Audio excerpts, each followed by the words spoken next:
Hey, welcome to Quick Take. I'm Susie Tomanchuk along with James Caps. How are you? We're I'm formal so today. good. What's that?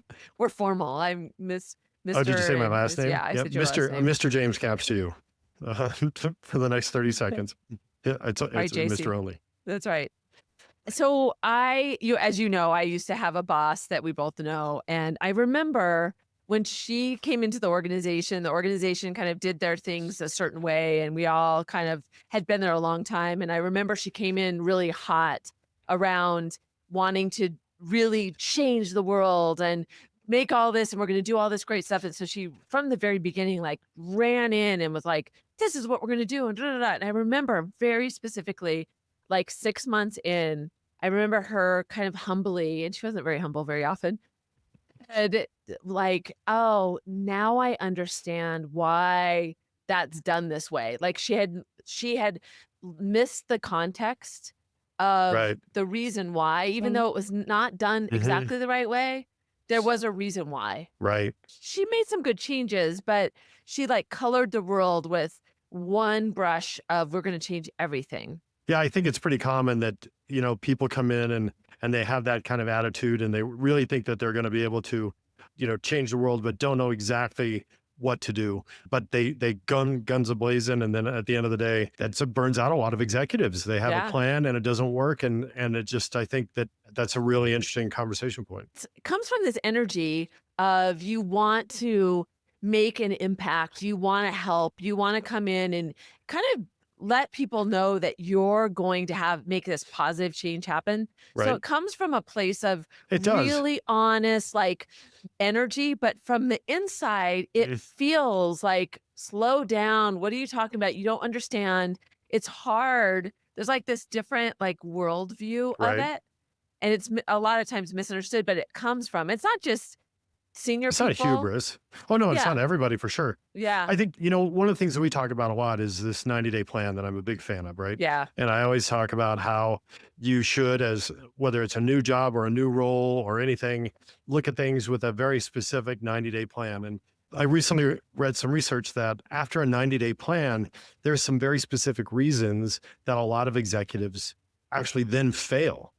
And I think one of them, to your point, is that they come to the end of, maybe they do have a 90-day plan. They get to a point like your previous boss got to a window where they just suddenly realize, and the research had four real reasons, but one of them is like they are just suddenly realizing that this is a much bigger disaster than they thought. They Yeah. are overwhelmed Oh, by the reality of what they are yeah. now seeing. And so you come in guns a-blazing, I'm going to do A, B, and C, and it's all going to be great. And then at the end of that, at 90 days or whatever, you're like, holy crud, what an idiot. I thought I could fix this place. It's so interesting that you have this, and you're excited, like, because a lot of times when you start a new role, it came because you needed a change or you hadn't had a job for a while, Hmm. and so you have this natural It's energy passion. that comes to it, and then the rose-colored glasses do have to come off at some point because at the end of the day, they do call it work for a reason. If it was easy, I mean, it still has challenges to it. Yeah, but one of the things that I've talked about, and I've shared this with other folks, where I think that there's this thing I like to call a gap. And if you can maintain a gap between you and your job, you can wear those rose-colored glasses longer. And let me Hmm, dig into that a little bit, because okay. what I think is, early in your career, so many of us make our lives our jobs. And so our work, our coworkers are our friends. Good days at work are good days at home. And you just become so ingrained in it. And it's not healthy. We all know that. And that's why people stay at jobs for too long and all sorts of bad things happen. As you move down in your career, and if you move careers, you start to realize that that's not the only way to do it. You can have this gap. And what I have found is, when you have that gap, you can maintain that passion and that energy more so, because it isn't all consuming. It isn't all things to you. And it changes the way that you look at it. And Yeah. I think that your 90-day plan can have, in my mind, a better sense of success, because at the end of it, you won't be coming back from a place of ignorance or silliness or denial or hubris.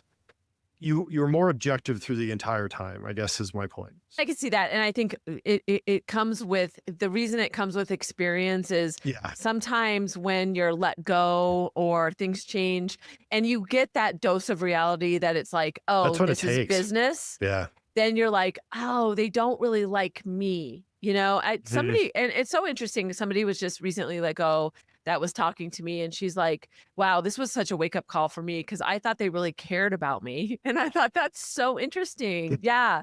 And she is very young in her career, and I was like, Mhm. "Oh, boy, that Well, is." So you're well, right. I like that yeah. separation. I like that idea of zooming out and being Mhm. and making a concerted effort to Yeah, be like, "This is work, and this is business, and this is personal," right. and being able to do that because then you can have that objectivity. Yeah, and I think that when you look at, I mean, those 4 things, I have that article up in front of the research in front of me. The 4 things that CEOs struggled after their first 90 days were due to hubris, being overwhelmed, exhaustion, and boredom, which I thought was so interesting, Yeah. where it's the exact opposite of that. They thought that this project or this thing was going to be really challenging, and they realized, oh my gosh, this is a silly little petulant bunch of people, or I could do this job in my sleep, any number of things. But what I thought it was so interesting that so many executives found that to be their undoing after 90 days. Yeah, it's so interesting because I also think when people are new and they're showing their best stuff and they have a lot of energy, that also wanes. Yeah, And so that affects how that leader feels because at sure. first that energy is really manifested through the overall group, the Yep. newness of that new container of people.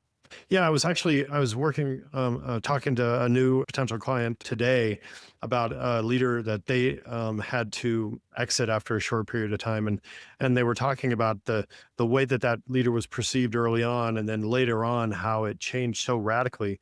And we spent a lot of time talking about how they could have been so wrong. And I had just read this Mhm. article and talked about. I Yeah. think it was part of that where Huh. that it wasn't necessarily their failing, but it was really that that new leader had come in with so much energy and optimism and whatever. And I feel like after that, this individual was in that role for longer than 90 days.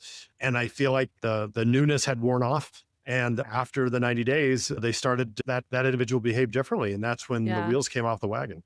It's so interesting. I just actually read an article too about introverts versus extroverts in terms of leadership, and Mm, they say that introverts are, but extroverts are really good at selling themselves because they have this energy and infectiousness when they yeah. come in. And Yeah. so I wonder too if how you show up at the beginning, but then being able to sustain that long term because you're like It you was want to say yes exhaustion. to everything. Yeah. I can see a situation in where you get the job and then you just want to be the thing they want you to be versus Yeah. the thing you are. I think that's something that over the last couple engagements I've had, a couple of my colleagues that we talk about, it's like, look, this is who I am, and I am bringing me to the table, and if I'm not a fit, that's fine. But Yeah. it makes my job a whole lot easier because all I have to do is do who I am. And so if you are trying to be something you're not, it's exhausting. That's certainly a luxury I have at this point in my career. Am I still trying to grow? Absolutely. Am Yeah. I still am I a work in progress? 100%. But I'm not trying to be a pharmacist. Yeah. Well, when I think about this whole concept and I think back on what would I learned a lot from that leader when she said that. Like that aha for me that Hmm. she had was really earlier in my career. And so I never forget that. Right. And so it's really colored how I look at different new situations. And it made me realize that when I go into a new organization and I'm working with them, that Susie, even though you're an executive coach and you know leadership and you've seen it, don't assume you know that that applies here.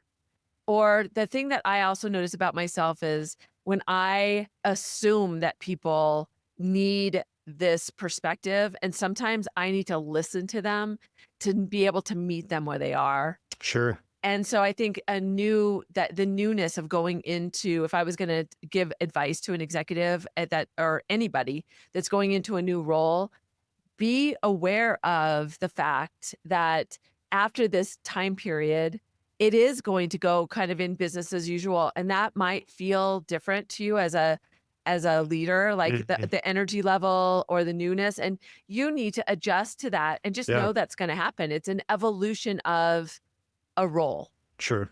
No, and I think I think the unfortunate thing is some people come in with a certain perspective, a certain way of doing, thinking it's going to go a certain way.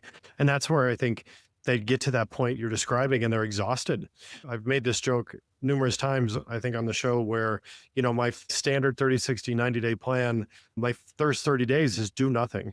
And I put a sticky on my monitor that says, don't do it because, I feel like I'm there Mhm. for 2 weeks and I know what to do. And so I'm going to just go for it. And that's always a mistake, right? Yeah. I always come in and you feel like you see it for what it is. That particular leader, she thought she knew on day 2 or day before she even got there what needed to be done. And you've got to have a little bit of perspective. And so reading that your average executive after 90 days, that the ones that fail because of exhaustion, it doesn't surprise me because Yeah. they are fighting an uphill battle, from day zero on a hill they didn't even know they were gonna to need to fight on. You know what it reminds me of is when I went to Harvard for a negotiation class, Hmm. and they had us go into scenarios. When you go to Harvard, that's all you do is scenarios with Hmm. strangers. Hmm. And you're just like, ugh, I don't want to do another one. I remember one of them, they said, okay, when you have a deal, keep talking for 20 more minutes and see what else you can unveil. And I was like, I'm not going to do that. Oh, that's so But we, wild. but we did it. Did a deal and then we stayed in it for 20 more minutes. And it was mind blowing to me how much more we uncovered by just kind of unlocking that. And it reminds me of what you just said is just when you think that you know it all, Yes. stay in it for 20 more minutes, stay in it for one more week because Yeah, yeah, don't assume you do. yeah, yeah.